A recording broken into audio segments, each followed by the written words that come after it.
Students, आज हम discuss करेंगे reaction of alcohol in which carbon oxygen bond is broken के वो रिएक्शन हम कुछ देखेंगे कि जिनमें कार्बन ऑक्सीजन बॉन्ड ब्रेक हो रहा है। यहाँ पे हम एग्जांपल के तौर पे लिखेंगे इथेनॉल CH3CH2OH। यह जी हमारे पास इथेनॉल, इसका हम रिएक्शन देखेंगे। यहाँ पे फर्ज किया मैं रिएक्शन इसका करवा लेता हूँ जी हाइड्रोजन आयोडाइड के साथ HI। हाइड्रोजन आयोडाइड के साथ अगर इसका मैं रिएक्शन करवाऊँ in the presence of zinc chloride ZnCl2 anhydrous zinc chloride की मौजूदगी में ये रिएक्शन होगा।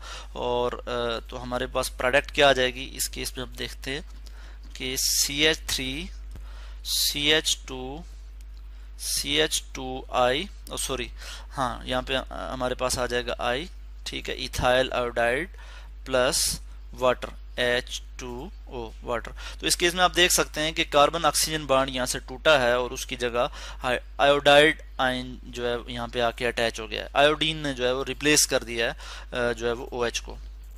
ठीक हो गया। तो ये एक रिएक्शन जो है इसमें जो है हम देखते हैं कि इथेनॉल से हमारे पास क्या बन गया, इथाइल आयोडाइड।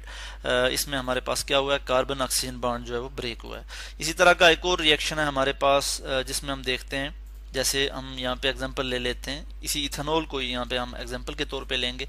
अगर हम इसको रिएक्ट करवाएं थायोनाइल क्लोराइड के साथ प्लस SOCl2, थायोनाइल क्लोराइड के साथ अगर हम इसको रिएक्ट करवाएं तो हमारे पास जो प्रोडक्ट आ जाएगी वो क्या आ जाएगी कि हमारे पास ये OH जो है वो रिप्लेस हो जाएगा और हम यहाँ लिखेंगे CH3CH2Cl plus SO2 plus HCl। ठीक है जी। तो ये हमारे पास प्रोडक्ट आ जाएगी इथाइल क्लोराइड, सल्फर डाइऑक्साइड और हाइड्रोजन क्लोराइड। तो इस केस में भी हम देख सकते हैं कि हमारे पास जो प्रोडक्ट आ रही है उसमें हम देख सकते हैं कि कार्बन ऑक्सीजन बॉन्ड टूटा है और क्लोरीन जो है वो इसके साथ आके अटैच हो गया इथाइल ग्रुप के साथ। ठीक हो गया। तो ये हमारे पास एक एग्जांपल आ गई। इसी तरह से और भी हमारे पास एग्जांपल हैं। अगर हम इथेनॉल को रिएक्ट करवाते हैं जी HCl के साथ इन the presence of zinc chloride, ठीक है, सेम रिएक्शन जिस तरह से ये रिएक्शन है इसी तरह का ये रिएक्शन भी है। और हम यहाँ पे देखते हैं HCl, तो बिल्कुल उसी तरह से हमारे पास प्रोडक्ट आ जाएगी कि मैं यहाँ पे प्रोडक्ट लिख लूंगा जिस तरह से हम पहले ये रिएक्शन जो है वो डिस्कस कर चुके हैं। जस्ट हम यहाँ पे आयोडाइड को रिमूव करके हम यहाँ पे Cl लगा देंगे, Cl और प्लस जो है हम यहाँ पे वाटर लिख लेंगे। तो ये हमारे पास एक प्रोडक्ट इस तरह से आ जाएगी कि जिसमें कार्बन ऑक्सीजन बॉन्ड यहाँ से टूटा है। और फिर एक और अगर हम रिएक्शन देखें कि अगर हम इथेनॉल को रिएक्ट करवाएं अमोनिया के साथ तो भी हमारे पास जो प्रोडक्ट आएगी उसमें क्या होगा जी, उसमें हमारे पास हम देखेंगे कि कार्बन ऑक्सीजन बॉन्ड टूटेगा, यानी यहाँ से बॉन्ड टूटेगा कार्बन ऑक्सीजन का और हमारे पास क्या प्रोडक्ट आ जाएगी जी C2H5। मैं इसको इस तरह से लिख लूंगा और यहाँ पे मैं लिख लूंगा NH2। अमाइनो ग्रुप जो है वो रिप्लेस कर लेगा जो है हाइड्रोक्सिल ग्रुप को। और यहाँ पे हमारे पास क्या होगा, हम यहाँ पे क्या यूज करेंगे, हम यहाँ पे एल्युमिनियम ऑक्साइड यूज कर सकते हैं Al2O3 और 360 डिग्री सेंटीग्रेड टेम्परेचर। और उसके साथ हम जो है वो हम यहाँ पे थोरियम डाइऑक्साइड जो है वो यूज करते हैं एज अ कैटलिस्ट।